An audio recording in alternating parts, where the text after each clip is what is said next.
이 시간에는 17과 성령의 사역, 구원 사역과 관계된 두 번째 사역에 대한 말씀을 함께 나누겠습니다. 본문 말씀은 요한복음 14장 16절로 17절입니다. 예수님께서 마지막 만찬 자리에서 제자들에게 많은 말씀을 하셨어요. 마지막 만찬 자리에서의 말씀을 전체적으로 정리한 사람은 사도 요한입니다. 그래서 요한은 요한복음 13장에서 17장에 이르기까지 마지막 만찬 자리에서 하신 말씀들을 잘 정리를 했어요. 근데 예수님은 이 만찬 자리에서 가장 많이 하신 말씀이 바로 성령의 임재입니다. 내가 가면 보혜사가 온다. 그 보혜사. 신천지에서는 이 보혜사를 자기들의 그 초회장 이만이라고 이야기를 하는데, 여기서 보혜사는 바로 성령을 가리키는 말이죠. 자, 그래서 성령, 예수님께서 성령을 보내주겠다. 이분이 와서 나 대신 너희들을 보살피고 지키고 인도해주고 할 것이다. 그래서 이 성령의 사역에 대해서 굉장히 많이 말씀을 해주셨습니다. 자, 요한복음 14장 16절 17절 한번 같이 보겠습니다. 내가 아버지께 구하겠으니 그가 또 다른 보혜사를 너희에게 주사 영원토록 너희와 함께 있게 하리니 그는 진리의 영이라. 세상은 너희 그를 받지 못하나니 이는 그를 보지도 못하고 알지도 못함이라. 그러나 너희는 그를 아나니 그는 너희와 함께 거하시며 또 너희 속에 계시겠습니다. 이렇게 말씀하고 있습니다. 자, 먼저 지난 시간에 공부했던 성령의 가장 중요한 두 가지 사역, 첫째는 창조 사역, 두 번째는 구원 사역. 그 중에 구원 사역에 있어서 성령 역사는 세 가지로 나타나게 된다고 했죠. 첫째는 거듭남, 살려야 그 다음에 일이 되니까. 둘째는 내재하심과 역사. 네, 마치 엄마가 우리를 이제 낳는 것, 이것을 거듭남. 낳은 자녀를 낳아놓고 그냥 어디로 가버리는 게 아니라 그 다음부터 양육하고 보호하고 키우고 교육하고 인도하는 것. 이게 내재하심과 역사하심. 그 다음에 아이들이 다 크면 이제 결혼해서 내보내잖아요. 마찬가지로 이제 본인을 구원하는 것만이 기독교의 복음의 목적이 아니지 않습니까? 내가 구원받았으면 이제 나를 통해서 온 세계의 복음이 전파되게 하는 것. 그래서 우리를 파송하는 것이죠. 파송하기 위해서는 뭐가 필요해요? 그냥 보내지 않고 거기에 필요한 능력들을 담아서 보내주시게 됩니다. 바로 이 세 가지의 역사가 우리의 구원과 관계된 성령의 사역이에요. 자, 첫째, 성령은 어디로 임하시는가? 갈라디아 4장 6절에 보면은 우리의 마음 가운데 오신다. 이렇게 말씀해요. 성령의 임재는 육체에 있는 것이 아니라 우리 영혼 속에 옵니다. 심령, 곧 사람의 영혼 가운데 오는 것이다. 그러므로 성령이 임하시면 육적인 변화보다 심령, 곧 그 영혼의 변화가 있게 되는 것입니다. 사도 바울은 우리 모든 사람들이 하나님의 성령이 우리 안에 거하시는 하나님의 전이다. 이렇게 이야기를 하고 있습니다. 고린도전서 6장 19절 말씀을 참고로 기록해 두시기 바랍니다. 너희 몸은 너희가 하나님께로 받은 바 너희 가운데 계신 성령의 전인 줄을 알지 못하느냐. 너희는 너희 자신의 것이 아니라 성령의 전. 그러니까 성령은 우리 안에 오시는 거예요. 내 영혼 속에 오시는 겁니다. 그래서 내 영혼을 보호하시고 관리하시고 이끌어 가시는 거죠. 자, 그래서 성령의 내재와 인도하심, 성령이 임하시면 우리의 영혼을 살리시고 끝나버리는가? 결코 아니다. 우리의 말씀을 보면 그는 우리 속에 계신다고 말합니다. 그래서 우리의 심령을 하나님의 성령이 거하시는, 하나님의 성령이 거하시는 고린도전서 3장 16절에서도 그렇게 말씀하고 있습니다. 한번 보죠. 너희는 너희가 하나님의 성전인 것과 하나님의 성령이 너희 안에 계시는 것을 알지 못하느냐. 하나님의 성령이 우리 안에 계시는 하나님의 성전이다. 이렇게 말씀하는 거죠. 부모가 자녀를 낳은 후 떠나지 않고 함께하면서 양육시키는 것처럼 성령께서도 우리의 심령 속에 오셔서 영혼을 살리시고 떠나시는 것이 아니라 계속해서 우리의 심령을 관리하시고 양육하시는 일을 하시는 것입니다. 그러면 그분이 우리 안에 계시면서 무슨 일을 하는지 한번 보겠습니다. 먼저 요한복음 14장 26절, 요한복음 14장 26절 한번 보겠습니다. 14장 26절. 보혜사 곧 아버지께서 내 이름으로 보내실 성령, 그가 너희에게 모든 것을 가르치고 내가 너희에게 말한 모든 것을 생각나게 하리라. 그분이 우리 안에 오셔서 우리에게 예수님이 가르친 것들을 생각나게 해요. 주님의 가르친 말씀들을 깨닫게 만들어줍니다.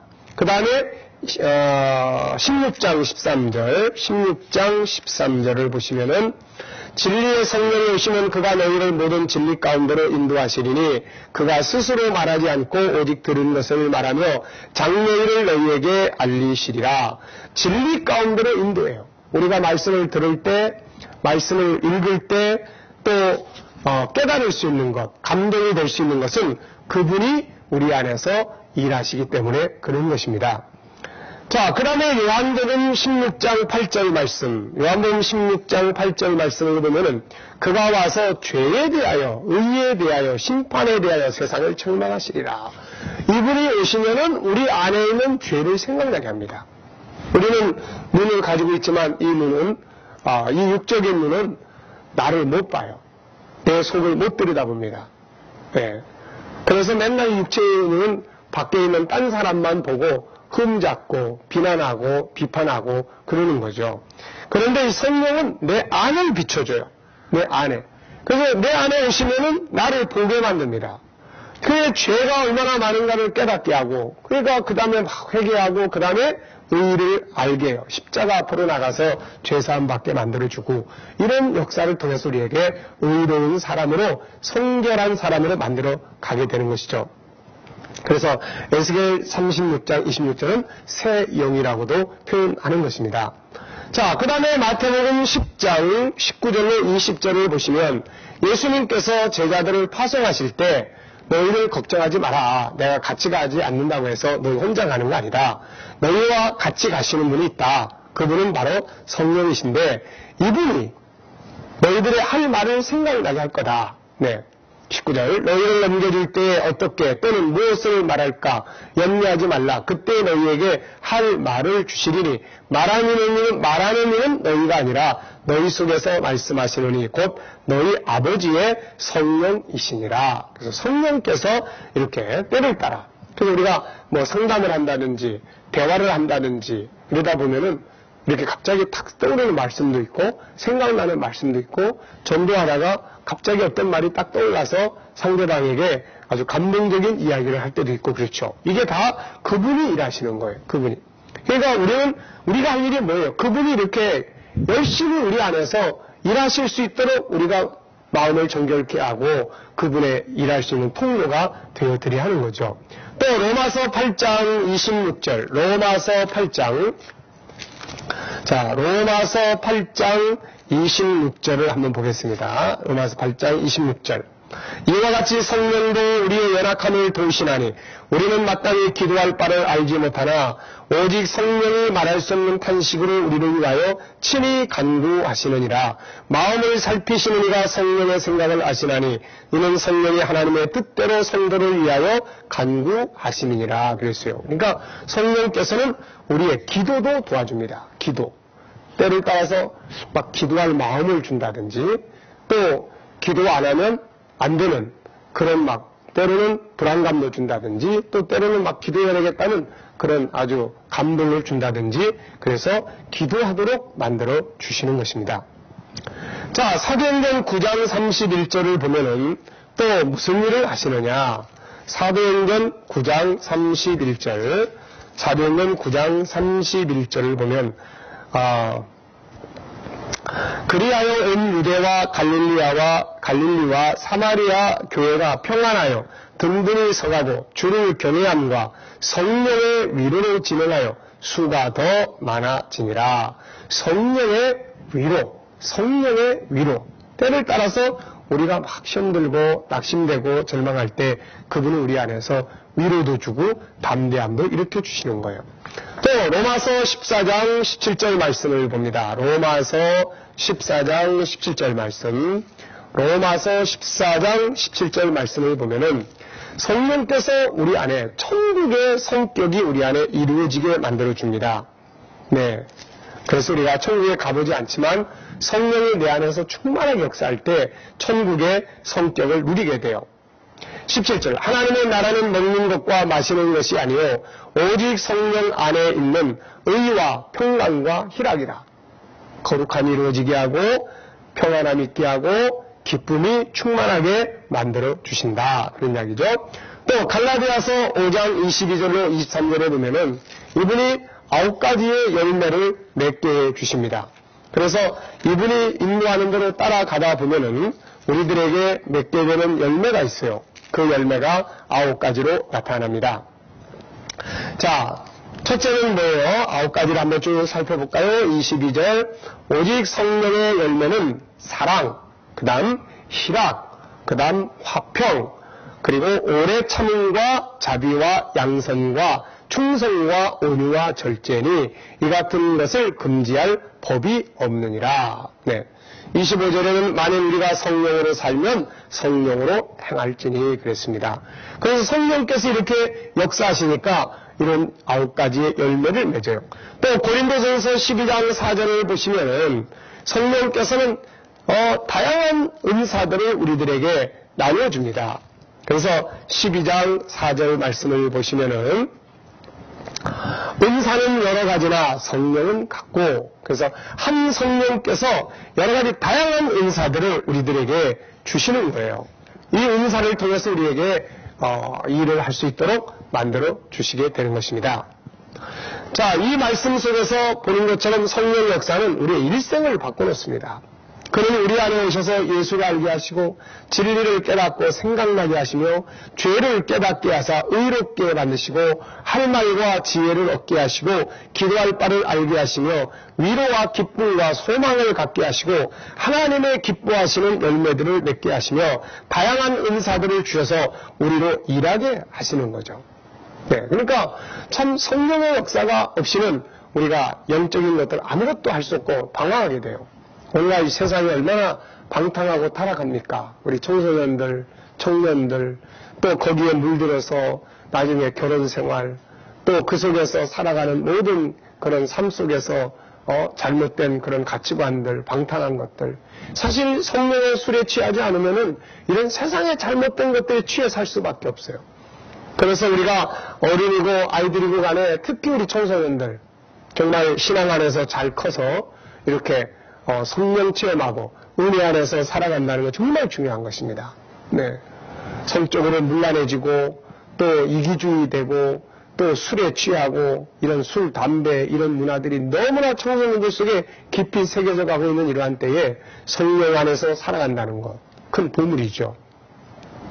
자, 에베소서 4장 30절을 보시면 성령의 역사는 언제까지 계속되느냐? 4장 30절 말씀. 하나님의 성령을 근심하게 하지 말라.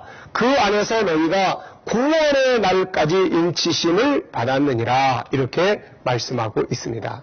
성령의 역사는 우리의 구원이 완성되어 주 앞에 서기까지 계속되는 거예요. 자, 그렇다면은 성령 사역에 대해서 이분이 일하시는 데 대해서 우리는 어떻게 반응을 해야 될 거냐? 우리의 자세. 네.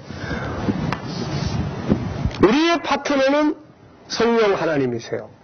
그런데 또 이분 혼자만 일하시는 게 아니에요. 우리가 일할 수 있도록 이렇게 또 협력해 드려야 돼요. 그래서 성령과 우리는 아주 중요한 파트너십을 가지고 이루어져야 된다는 거죠.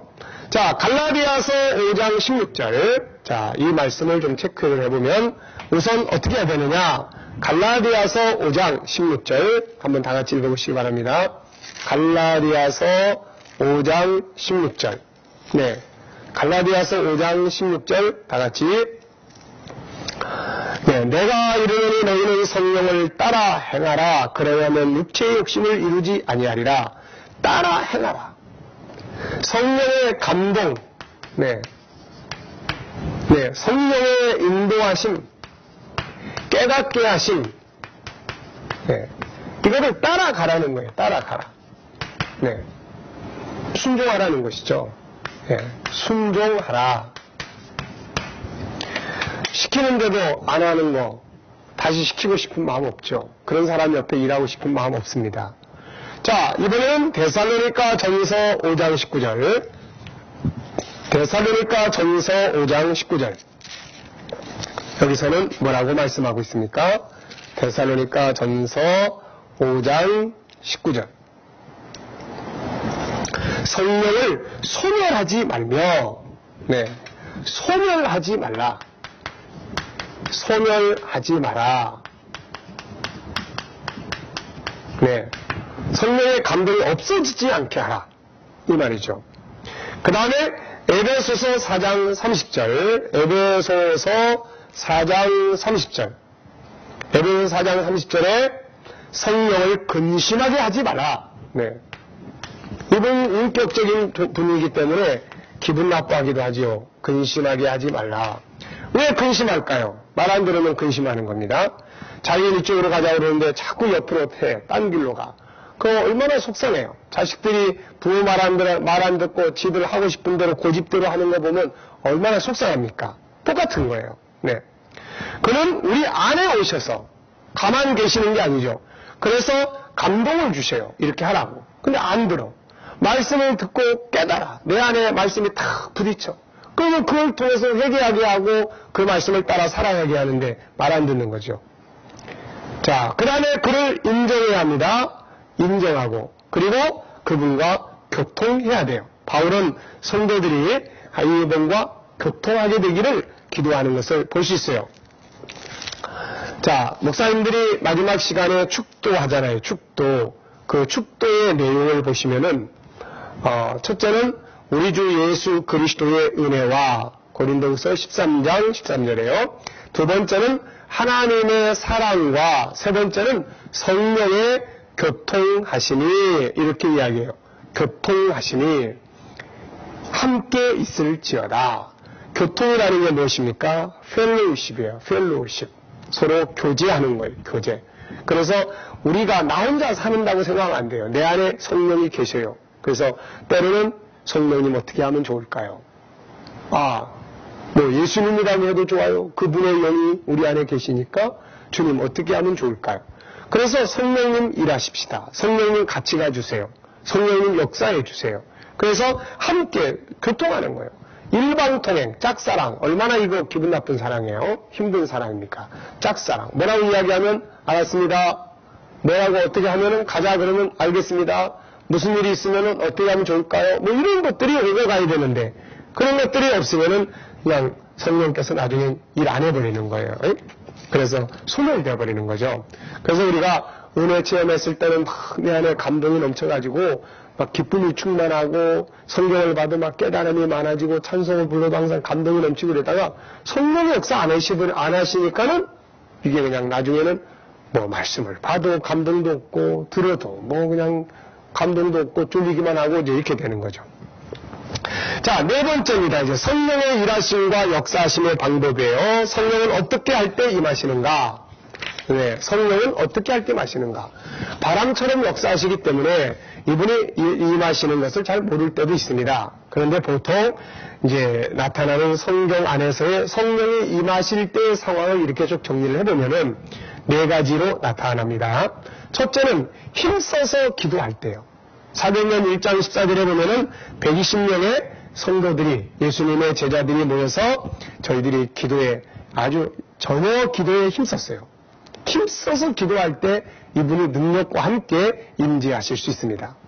두 번째는 회개할 때 사도행전 2장 38절에 보면은 베드로가 설교할 때 마음이 찔린 사람들이 우리가 어떻게 하면 좋겠냐 했더니 베드로가 뭐라고 이야기합니까? 회개하고 예수 그리스도의 이름으로 죄사함을 받으라. 그리하면 성령을 선물로 받는다. 네. 또 세 번째는 이제 안수 받을 때예요. 사도행전 8장 17절에 보면은 빌립이 그 사마리아에 가서 복음을 전하지 않습니까? 그런데 나중에 누가 내려옵니까? 거기에 베드로가 내려오게 되죠. 사도행전 8장 17절. 그 베드로가 내려와가지고 그 사람들에게 뭐합니까? 이제 안수하는 거예요.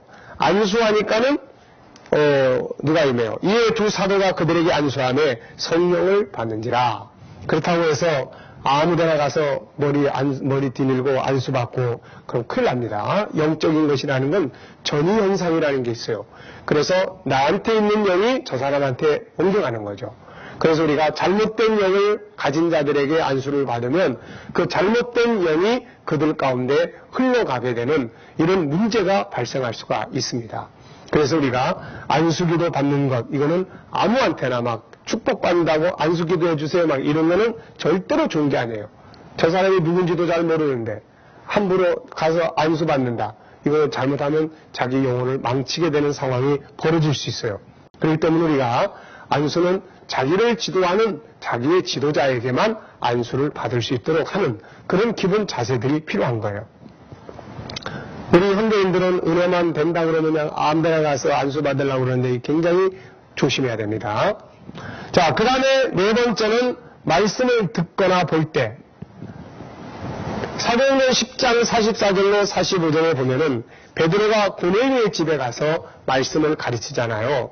말씀을 가르칠 때 성령께서 임하시는 장면을 보게 됩니다. 44절 베드로가 이 말을 할 때에 성령이 말씀 듣는 모든 사람에게 내려오시니 말씀을 들을 때에 성령이 임재하실 수 있습니다. 첫째는 뭐라고 그랬어요? 기도할 때, 둘째는 회개할 때, 셋째는 안수받을 때, 넷째는 말씀을 듣거나 볼 때. 자, 그 다음에는 임하신 성령께서 내 안에서 충만하게 역사하시는 길은 뭔가? 이분이 이제 우리 안에서 충만하게 100% 우리를 사로잡고 일을 하실 수 있도록 해드려야 되는데 어떤 사람은 10%도 그분이 우리 안에서 일을 안 해요. 그래서 충만하다는 것은 그분이 내 안에서 나를 100% 사용한다는 의미가 되겠습니다. 그렇게 하기 위해서 우리가 할 일이 뭔가? 첫째는 계속되는 기도가 필요해요. 사도행전 4장 24절 31절을 보면은 처음에 성령이 임재한 다음에 이 교회 초대교인들이 어려움을 만나잖아요. 그러니까 다시 모입니다. 이게 중요한 거예요. 어려움을 만나고 핍박이 오면 흩어져 버리는 게 아니라 다시 다 같이 모여. 다시 다 같이 모여서 열심히 기도하니까 어때요? 다시 충만해지는 것을 보게 됩니다. 그 다음에 기도를 통해서 성령께서는 영감을 주시고 은사를 주시고 역사를 하시는 거죠. 두 번째는 항상 말씀과 가까이 하는 게 중요해요. 그래서 에베소서 6장 17절에는 말씀을 성령의 검이다 이렇게 이야기해요. 성령께서 사용하시는 검이 바로 말씀이에요. 자, 성령은 말씀을 통해서 일하십니다. 그래서 성령을 말씀의 검이라고 하는 거죠. 세 번째는 아주 중요한 것인데 그의 역사에 순종하는 거예요. 순종. 네. 사도행전 5장 32절 말씀을 보면은 우리는 이 일의 증인이요 하나님이 자기에게 순종하는 사람들에게 주신 성령도 그러하니라. 예수님의 제자들이 120명이 예수님이 떠나지 말고 기도하라. 그러니까 기도할 때 성령이 임하시지 않습니까? 성령께서 역사하실 때 감동을 줄 때 순종해요. 기도하게 하실 때 기도하고 말씀 깨닫게 할 때 그 말씀 지켜가고 그러면 성령께서 기쁨이 충만하세요. 그래서 기분 좋으니까 우리에게 역사를 강하게 하시게 되는 거예요. 근데 자꾸 말 안 들어. 네. 우리가 사무엘상 16장을 보면은 바로 그런 문제들이 나타나게 됩니다. 사무엘상.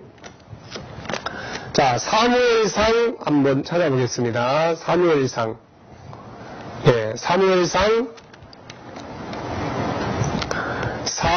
16장 23절. 하나님께서 부리시는 악령이 사울에게 이를 때 다윗이 수금을 들고 와서 손으로 탄즉 사울이 상쾌하여 낫고 14절이네요. 14절. 16장 14절. 여호와의 영이 사울에게서 떠나고 여호와께서 부리시는 악령이 그를 번뇌하게 앉으라. 떠나버리는 거예요. 네. 말 안 들으니까 떠나는 거죠. 말 안 들으니까. 자, 그 다음에 이제 네 번째는 뭐예요? 경건한 삶이 필요합니다. 경건한 삶. 고린도전서 3장 16절로 17절을 보면은 성령이 노하여 거시는 성령의 전이다. 그리고 거룩하게 해야 되는 거예요. 사사기 16장 20절은 삼손이 들릴라 기생에 무릎 대고 잠자다가 하나님 신이 떠나버리잖아요. 술집 기생과 잠자다가 떠나는 거예요. 사무엘상 16장 14절에 성령이 사울을 떠나는데 왜 사울을 떠납니까? 불순종하니까요. 네? 불순종. 하나님이 시키는 대로 안 해. 자기 고집대로 해. 그러니까 하나님 떠나버리는 거예요. 삼손 같은 경우는 먹고 마시고 취하고 방탕하니까 하나님 떠나버리시는 거예요. 성령이 떠나는 겁니다. 그래서 성령이 내 안에서 계속해서 충만하게 일하도록 하기를 원하는 사람들은 경건한 삶, 순종하는 삶, 이런 거 만들 수 있어야 됩니다. 정리해 보겠습니다. 성령의 임재는 어디로 임하시는가? 내 안으로 오신다. 심령 속에, 영혼 속에 성령께서 내재하시면서 하시는 일들이 뭔가? 내 안을 밝혀서 죄를 깨닫게 하고 말씀을 생각나게 하고 진리를 깨닫게 하고 우리를 위로하고 기도하게 하고 감동하시고 우리를 보호하고 양육하는 일을 하시는 거예요. 성령의 사역에 대해서 우리의 자세는 어떻게 해야 됩니까? 순종할 수 있어야 돼. 인정할 수 있어야 돼. 교통할 수 있어야 됩니다. 근심하게 하면 안 됩니다. 성령은 어느 때 임하십니까? 네 가지 경우 있죠. 첫째는 기도할 때, 둘째는 회개할 때, 셋째는 안수 받을 때, 넷째는 말씀을 듣거나 볼 때 임하시게 됩니다. 성령께서 내 안에서 충만하게 역사하시는 방법은 계속되는 기도, 그리고 말씀과 가까이 하는 것, 그 다음에 그의 역사에 순종하고 경건한 삶을 만들어 나가는 것입니다. 성령 안에서 살고자 하는 자들의 특별히 주의할 점 두 가지. 그것은 경건한 삶이에요. 내 안에 하나님의 영과 술이 같이 거할 수 없습니다. 술 잔뜩 마시고 성령 충만하게 해달라고. 이거 안 되는 거죠. 그래서 경건한 삶. 또 하나는 순종. 세상도 말 안 들으면 시킬 기분이 안 나잖아요. 그래서 말을 잘 들을 때 뭔가 임무도 크게 맡기고 상도 크게 주는 것입니다. 자, 오늘은 두 번째 성령의 구원의 역사 두 번째 이 시간에는 우리가 공부했습니다. 내재하심과 역사하심. 그래서 우리 안에서 내재하시면서 우리를 보호하시고 인도하신다 하는 것입니다. 자, 이 시간 공부는 여기서 마치겠습니다. 수고하셨습니다.